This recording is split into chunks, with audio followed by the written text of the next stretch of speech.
नमस्कार दोस्तों मैं आपका दोस्त महेंद्र सिंह फिर से स्वागत करता हूं आपके YouTube चैनल माही डिवाइन ओरा पर। दोस्तों, हमारे समाज में बहुत सी ऐसी भ्रांतियां फैली हुई है जिसकी आप कल्पना भी नहीं कर सकती। दोस्तों, हनुमान जी को कठोर देव बना के रखा हो कि हनुमान जी की पूजा करने से तो वो कठोर बन सकता है, जो पूजा करने वाला है वो भी कठोर बन जाता है और उसको सांसारिक इच्छाओं से और सब दूर हो जाता है। वो बिल्कुल सत्य है। ये उसको किसी चीज का लोभ लालच या किसी के प्रति द्वेष भावना ये सब नहीं रहती।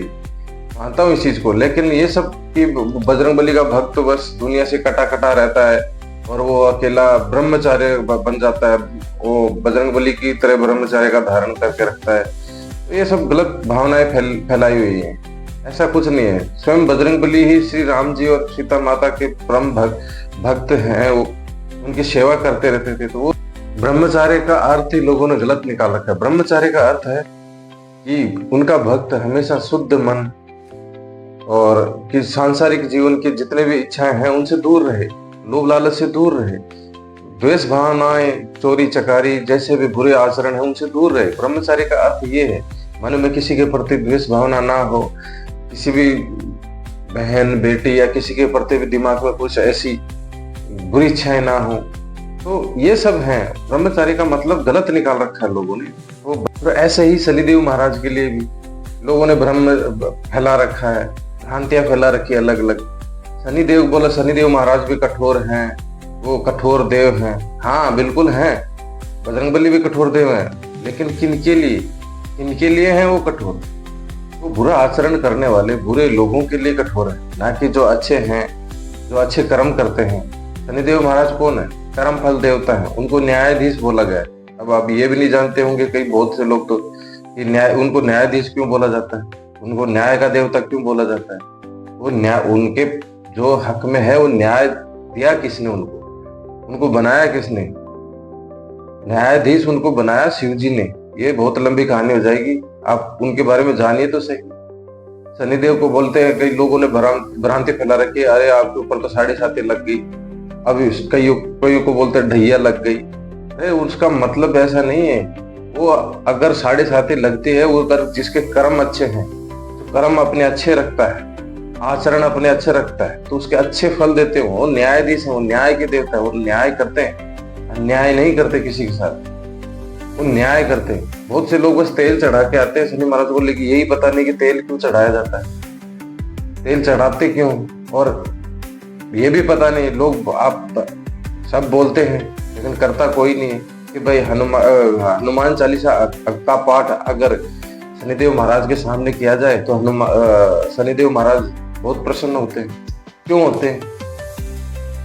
प्रसन्न होने का कारण क्या है पता है आप लोगों को?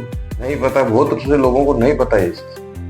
अब यही भी मन में डाउट होगा कि भाई हम हनुमान चालीसा का पाठ अगर शनिदेव के सामने करेंगे तो शनिदेव महाराज क्यों उनकी स्तुति करेंगे तब वो प्रसन्न होंगे? परम मित्र है वो। और क्यों है? इसका कारण है दोस्तों। जब हनुमान जी लंका दहन कर रहे थे तो पूरे 9 ग्रहों को रावण कैद करके रखा था, पूरे के पूरे 9। उसमें स्वयं बजरंगबली भी कैद थे, किया गया था उस समय पर, आपको याद हो तो। और वो इसलिए किया था रावण ने कि 9 ग्रहों को कैद करके कुछ ऐसी युति लगा रहा था जिससे कि वो अपने पुत्रों को अमृत का वरदान दिलाना चाहता था, उनको अमर करना बनाना चाहता था, उनको कोई मार ना सके। तो जब वो लंका दहन कर रहे थे बजरंगबली, तो लंका में बाकी ग्रहों को तो बजरंगबली ने आजाद कर दिया था, लेकिन शनिदेव महाराज का पता नहीं चला कहाँ पर है। तो आग लगाई हनुमान जी ने लंका में, तो पूरी तरह से जल रहे थे। तो जेल के नजदीक से जा रहे थे लेकिन लंका जल नहीं रही थी पूरी तरह से।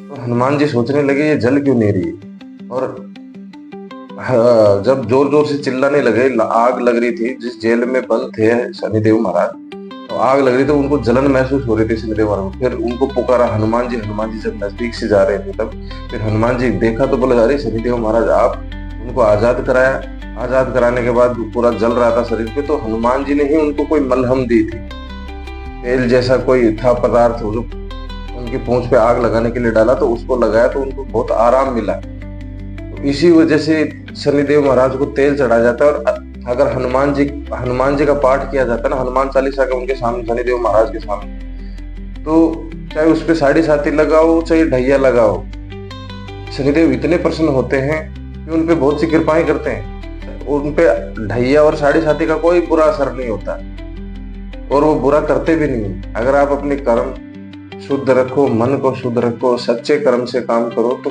शनिदेव महाराज और बजरंगबली आप पे कृपाएं करते हैं, इतने परम मित्र हैं। इसीलिए हनुमान चालीसा को जागृत कीजिए, शनिदेव महाराज का मंत्र उच्चारण कीजिए, उनके सामने, शनिदेव महाराज के सामने बजरंगबली का पाठ कीजिए, तो अति प्रसन्न होते हैं। तो ये जो लोगों ने भ्रम फैला रखा है ना कि शनिदेव महाराज तो बहुत कठोर है, बजरंगबली कठोर है, नहीं, कठोर नहीं, बहुत निर्मल मन है उनका। हाँ, ऊपर से वो कठोर दिखते हैं और वो दुष्टों के लिए तो है, इसमें तो कोई शंका नहीं है। अगर बुरे कर्म करेंगे तो उनके लिए तो वो कठोर देव, उनको तो वो छोड़ेंगे नहीं, उन पे तो फिर प्रहार तगड़ा ही करते हैं। तो इसलिए अपने आचरण सुधारिए, और अगर शुद्ध मन से सभी काम सब शालीनता से किए जाएं, सबके लिए प्रेम भाव हो, जीव जंतु हर प्राणी के लिए अगर उन अच्छी भावना हो, तो कौन क्या करेगा। बजरंगबली स्वयं और शनिदेव महाराज स्वयं उसके रक्षक बन के रहते हैं।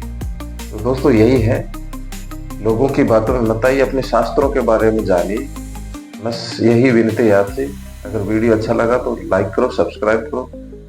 दोस्तों जय श्री राम, जय हनुमान।